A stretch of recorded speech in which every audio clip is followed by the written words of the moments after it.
All right, you're sick of feeling low self-esteem. You're sick of not being as confident as you want. You're sick of things just not being where you know they could be in your life. You're ready for a different version of yourself and you're just like, how the frick do I get there? If that is some of the things that are on your heart, then you are in the right place, my friend, because my mission in this video is to give you the non-BS advice, stuff that I wish somebody would have told me on my journey that would have made the biggest difference in my life that I ended up having to just figure out along the way. My mission is that you don't just get a bunch of motivational fluff, things that feel good to hear. My mission is really to give you tangible steps each time, things that can actually help you in this process. It's almost like you're getting free coaching. So for those that are new here, my name is Jessie. I'm a professional life coach. I've been in the game for almost 5 years now, working for some of the biggest names in personal development. I have coached 400 plus people and counting. With everything that I've done, I really feel like I can help you too. So I'm honored you're here. And if you're feeling like you want to follow on this journey and receive guidance every week, then go ahead and subscribe. I would be honored to have you and to be able to share this wisdom with you. All right, let's dive in. So how do we brainwash ourselves? How do we love ourselves in a way where people can't tell us otherwise? Where no matter what, we are on our own team. How do we freaking do that? So the first thing really is about changing our perspective and the way that we see ourselves. It's about choosing to look at ourselves with a new lens. And please know that this is something that takes a little bit of time, right? This is going to be muscle building. This is going to take some consistency. I don't want you to think that you're going to watch this video and like literally now everything gets to be different. I don't want you to think that all of a sudden it's done, right? Like self-love is a journey that you're choosing to go on. It's not a destination. It's not a one-time thing. It is an evolution over time. This is life work. But the coolest part is you don't need to do anything other than just meet yourself where you're at in the beginning. Like I can't emphasize this enough. You do not need to worry about, oh my gosh, I'm behind. I'm this many years old and I haven't figured this out by now. Like the coolest part is every single thing you've been to up until this point has been leading you here. And I say that with full confidence because I think I spent my entire 20s exactly opposite of loving myself. But the funniest thing when I look back at it is I was always like trying to figure it out. Like there was always an underlying ounce of like self-love in there. Even when I was like, eating really bad and when I was 40 pounds overweight and covered in acne and crying about guys all the time, like my crying about it or my reaching for help anywhere I could with like self-help books or like, I don't know, having conversations with friends and kind of like gossiping about it. It was a lot of me praying for answers and trying whatever I could do to like get changes going. I wanted to be this version of myself. I always wanted to be her. And I always knew she was capable of coming to the surface. But I didn't know how, and I didn't know when, and I didn't even know like where to even start.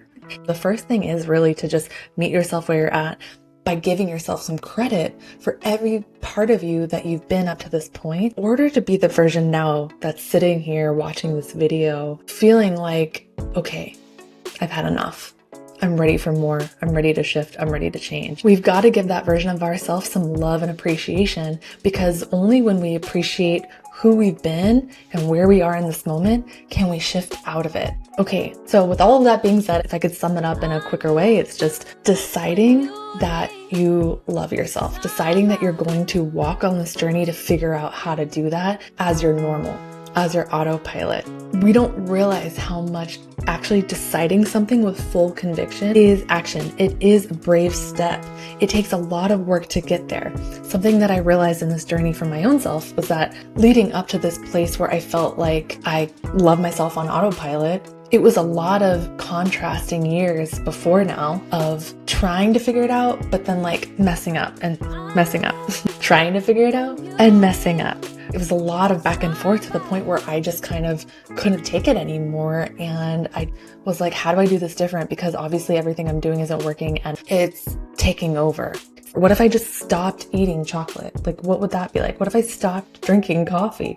What if I just stopped talking to this person? What if I just let go of the grip of needing this relationship in my life? What if instead of working out, I called it movement? What if I tried journaling for 5 minutes in the morning? What if I made the video and posted it on social media and shared my thoughts? What if I tried it again the next day and see how I feel? So I hope you can see where I'm going with all of this, right? These are just small little tweaks, but all of it stacks to create a new identity over time. So it's important to remember that little things are actually not the little things. And when you decide that you're committed to this journey, deeper self-love, what happens is you realize that in order to fully step into that version of yourself requires these micro moments of consistency, these micro moments where you're showing up for yourself on a regular basis. And then that's going to let you establish more trust with yourself. That's going to allow you to see yourself with new eyes and to lead with curiosity and grace and kindness towards the self versus all or nothing, black or white, extreme, I have to do it this way or nothing, or oh my gosh, I didn't do this, I'm a failure. It's like, whoa, let's just give ourselves a break and a little bit at a time. Let's just slowly build these muscles a little bit at a time, because my big picture is that I want to love myself forever. I want to be forevermore the person who glows on the inside. And because of that, as a byproduct, externally things start to shift around her and she starts to externally glow as well. There's all these things that come as a byproduct of this work. Another thing I want to share too is sometimes I think we think this sounds like an easy topic and like we should just know how to do this because self-love sounds so simple. It's really easy to get hard on ourselves and beat ourselves up when we're not doing it right or we're failing at something that's just sounds so easy. But this is actually one of the biggest things we can ever do in our life. This is life work, because self-love, self-worth, confidence, it's all the foundation of a life well lived, of everything that we want to be. So it's actually not simple. You know, have you ever thought of sometimes the most profound awakening moments we have in our life are always so simple? It's like these simple little shareable quotes that we find. We're like, oh my God, that makes so much sense. It's the same thing with self-love, worthiness, confidence. It is like this simple idea. And it's really like, if you just show up a little bit all the time in this consistent energy of I'm choosing me, like it will change your life. But so many people think because it's just like sounds easy and it's not that big of a deal and it's like woo little self-love topic, that it's not something they need to put energy towards learning. But having self-love be on autopilot for yourself as just a natural way of who you are, that is a skill. And I stand by that because every time I coach people without fail, we're talking about surface level things. And when we peel back the layers, it always comes to this topic. The reason I'm bringing this to you right now is because I had enough sessions this last week with clients to where this was the underlying thing where I was like, I'm just going to make a video about this and we're just going to go here because I think the collective needs this message. Okay, so this brings me to point number 2. So we're ready to step into the self-love journey and we're committed. We're committed in this new energy. Now it's time to do the next thing, which is really about getting real and getting honest with ourselves. We can only meet ourselves where we're at if we're really willing to look at it. We have to get honest about the things that are in our way, keeping us from where we want to be. We really want to get honest about the things that we think are blocking us and blocking our blessings, because we need to face them in order to release them. The coolest part about fear or these like deeper, darker, heavier things is we think they have all this power over us, but really they only have the power over us because we don't want to look at it. It feels like too much to go there, you know? But if we would just go there, it will dissolve and clear and you will gain your power back. It's amazing how more uplifted you feel when you face something and you realize, oh my gosh, I get to be done with that. So it's a process, and actually I have something for you at the end of the video I think is really going to help you figure out how to do that, and in a way that is super simplified so that you can dissolve things very quick. I'm going to share that with you at the end, so be sure to stay to the end of the video for that. But in the meantime, you've got to get honest. You've got to get real, because until you do that, you're really never your own best friend. You're really just that friend that doesn't help you out at all. They just smile and nod and tell you what they want you to hear because they're kind of a people pleaser, right? We all have those friends. I've been that friend to people. But the friends that I love the most are the ones that help me grow, are the ones that call me out and are like, you you could shift in this way. Like, I actually believe in you so much more than you believe in yourself. Like, why is that? Why don't you try this thing, right? They encourage you, they motivate you to go for more. When you get real and honest with yourself about what's in your way, you're essentially being that helpful best friend that has your back, that actually really loves you and sees you in all of your light and wants you to shine it. And I'd love to hear down below in the comments, maybe some areas where you feel like you could get more real with yourself, or maybe those times where you've had friends that have gotten real with you and how it's helped you. Because it's not to judge itself. It's really like when we can even just do the action of writing out the thing and we can see it on paper or see it written out in front of us, it gives us this ability to kind of own it in a way where maybe we didn't before. It gives us this opportunity to see things in a new light and be like, whoa, I just wrote that. And it allows you to take a step back and change your association to it and say, oh, I don't want to claim that anymore. Or it is time to shift. It gives you this sense of empowerment just by letting it leave the mind and go somewhere else. You know, something that's kind of fun to know about the mind is that if you're like me, so I'm a Gemini and I have like two brains. I'm just always like this in my head. And I find that when your mind is going a million miles an hour and you're overthinking, the reason it's happening is because it's like you have all these like free roaming circuits that are just like this and they haven't connected. They haven't connected anywhere.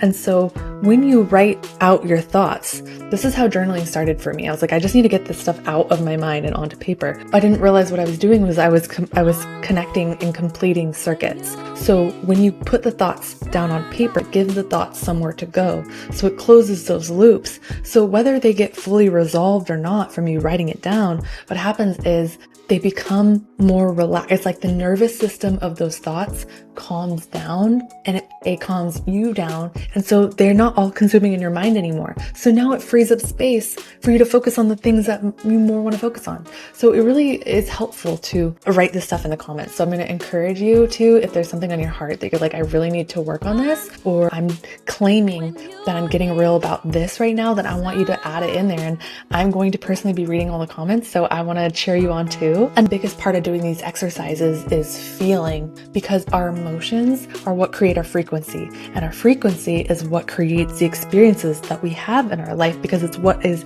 serving as our magnet. And as you free those emotions, you're going to notice you're going to start to feel lighter, and your emotions are going to shift from feeling all the lower vibe things into a sense of feeling lighter, into a sense of feeling freer, into a sense of feeling safer. And as you do that, you're then going to be able to do the next thing, which is deciding, okay, well, what are we deciding to move towards? What does our self-love life look like? Getting clear. You can really only create that vision when you're in a place where your nervous system feels safe, when you're in a place where you feel calm, collected, this more higher vibe energy. I mean, you could create from a lower vibe, but why? Because if you do that, you're just going to attract more of the same, right? So it's important to create from the energy that you desire to experience. Okay, so now that we've gone through the work of deciding that we no longer want to feel lesser than, and we deserve to feel full of self-love, self-worth, confidence, all these things. We've done some of the facing of the things in our way. We've cleared them out. Now what we get to do, like I said, is get clear on what we're moving into, what our next identity looks like and feels like and is, right? We get to define that for ourselves. And the coolest part is, like, we forget that when we're releasing things and facing things and letting go, the reason it can feel really hard to let go of it is because we're so focused on thinking we're sitting in loss. Like we've lost something. We don't have the thing anymore. Now there's this empty space. But the truth is, it's never a loss of something. It's always an exchange for something better. We're always evolving upwards. So you don't have to worry about the things that you're facing and letting go of and dissolving out of your life. This new identity gets to be better. And a lot of this journey is feeling safe. It's feeling safe to receive that. You know, it's wild to me. I have coached so many people in these last 5 years from all different walks of life. I mean, I'm talking about 18-year-olds to 83-year-olds. And what I've found is it doesn't matter who they are, their background, their status, where they live. I've helped people all over the world. It's amazing that one of the biggest blocks is simply that they haven't taken the time to get really clear on what it is they want.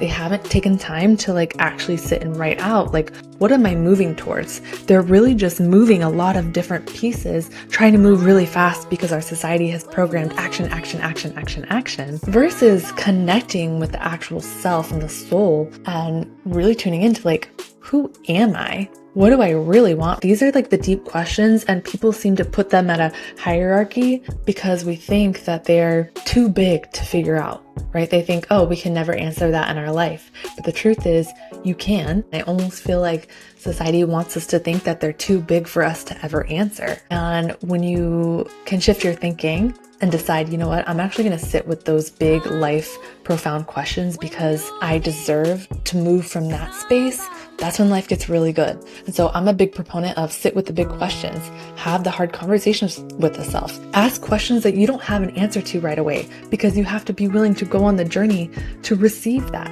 But a lot of that is sitting with the self, right? It's not sometimes you got to do things. I mean, I just went on a journey for the last year in the total wrong direction, but it wasn't wrong. It gave me a lot of great insight, but it led me to a place where it's almost like I was starting over, which has been really interesting. Starting over in a whole new cool way with a bunch of new data and information than when I started. So it's really I feel like I got a head start versus if I just tried to keep taking action, action, action in this whole other direction, I don't even know when I would have got back to here. I would have been so focused on trying to control and move about the way that I thought I was supposed to move. So anyways, this step is about getting clear on what it is you want and taking the time to ask yourself that and sit with it. And it's interesting how even just writing things out can feel kind of scary because it's oh, am I allowed to have that? I don't even know how I would do it. And the key thing is to write without worrying about the how. You don't have to figure that out. You just have to get clear and decided energy behind it saying, this is what I want. So not trying to turn this into a manifestation video. Again, I want to really have practical tips on here, but this section about getting clear does involve a lot of that. It really involves some of the woo-woo stuff of going inward, asking these esoteric kinds of questions and taking the action based off of the insights you get in those moments. What pains me is a lot of people tell me they're too busy to do this stuff, but the thing is, I feel like you're too busy to not do this stuff. If there's so much going on in your world and you're feeling overwhelmed, well, it's because you're going in a really quick direction in all these other ways. Take a moment, regroup, realize that the reason it feels overwhelming is because it is. Give yourself an opportunity to pause so you can change that. Because I can't remember who says this, but maybe it's Einstein. You can't change the problem with the same mind that created it, right? You've got to come at these problems in a different way, with a different frame of mind in order to change them. Another thing I love that Dr. Joe says that so much of our world right now and the people in our world, they're moving from a place of they've become addicted to a life they don't even like. And so when you're saying you don't have time to sit with all of this stuff, you're just in the addiction of the life you don't like, feeling like it deserves to have more of your time. Can you see how it's really about changing some of these little habits, being willing to sit with the self? And being willing to sit with yourself, again, is a muscle that you build. It is going to be something that you have the intention towards.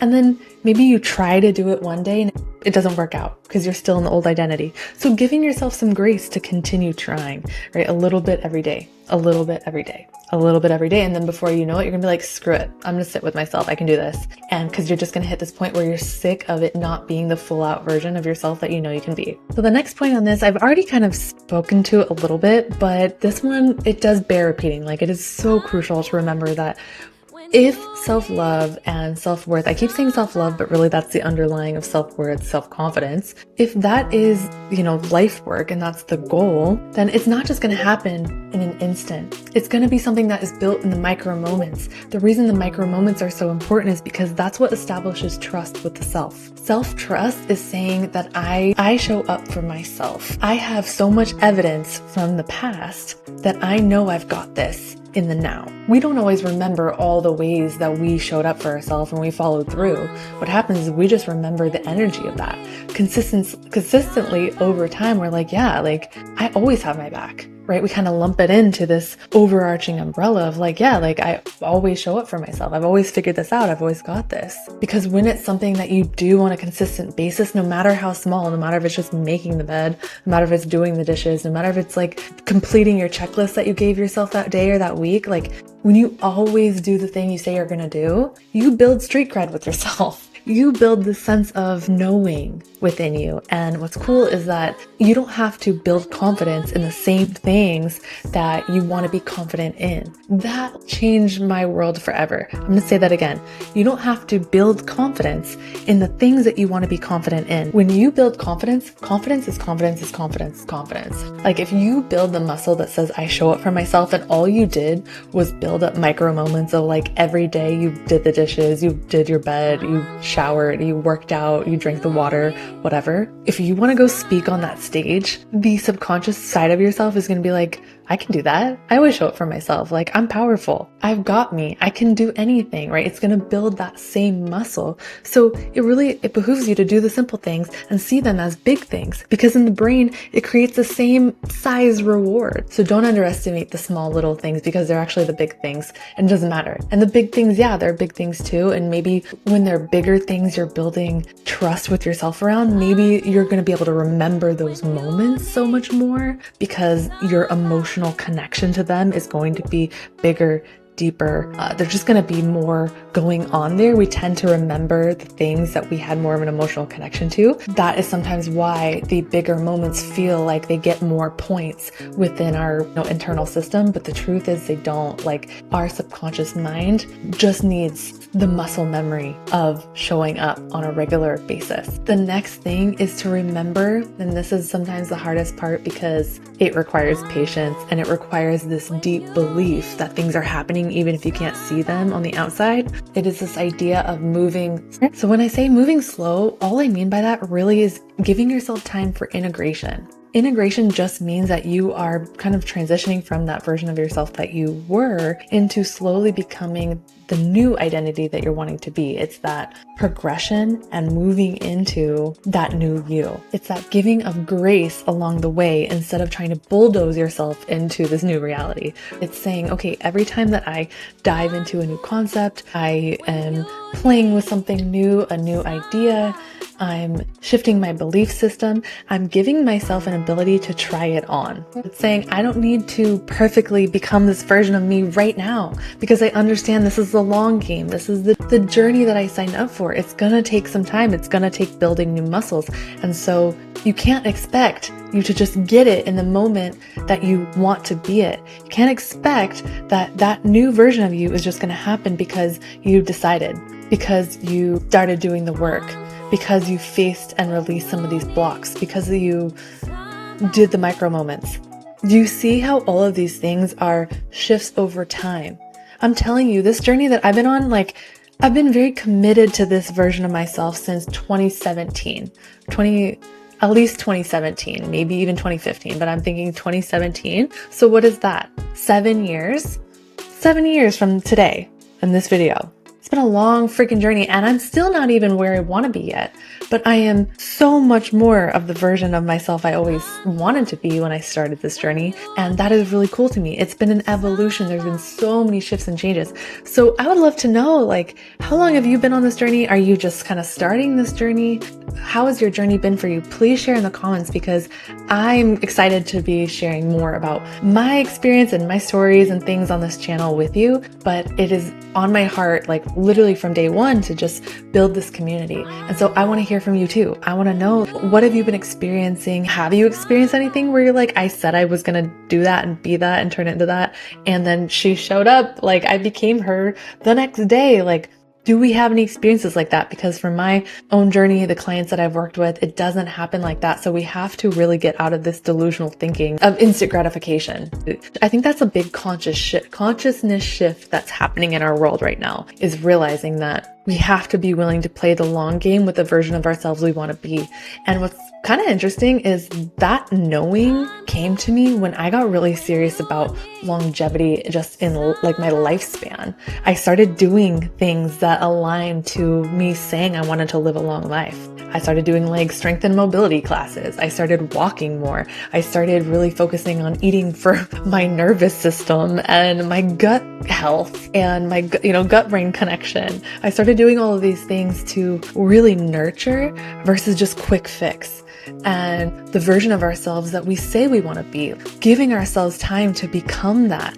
And what's interesting is what I have found is when we drop the timeline of needing things to happen tomorrow, things start to shift faster. Like resources come in that you didn't even know you needed, or somebody says something and you're like, whoa, that answered a question I had weeks ago. Whoa, that's exactly what I've been looking for. Things just start to come in. So slow down in this process, nurture this process, take time to do things the right way, where you have fun and you linger in it and it doesn't, you're not rushing to get somewhere because you're done with that version of you. The version of you who rushes the process, you don't have to be her anymore because she was looking for destination moments. She's looking for hitting the peak of the mountaintop, completely missing the journey on the way there, not enjoying it, not having fun, but looking at it as, oh my gosh, everything's a challenge to be achieved. I have to do. Instead of being a human being, taking in the journey, taking in the process. You get to be her now. And I'm telling you, this is something I've stepped into, and it's been absolutely changing my life. It's important to know that moving slow really does play into all of these pieces I've given you so far. We can't really clear too much from our lives and dissolve the things that are in our way when we're in a fight or flight response. When we're in a fight or flight response, we're just focused on surviving.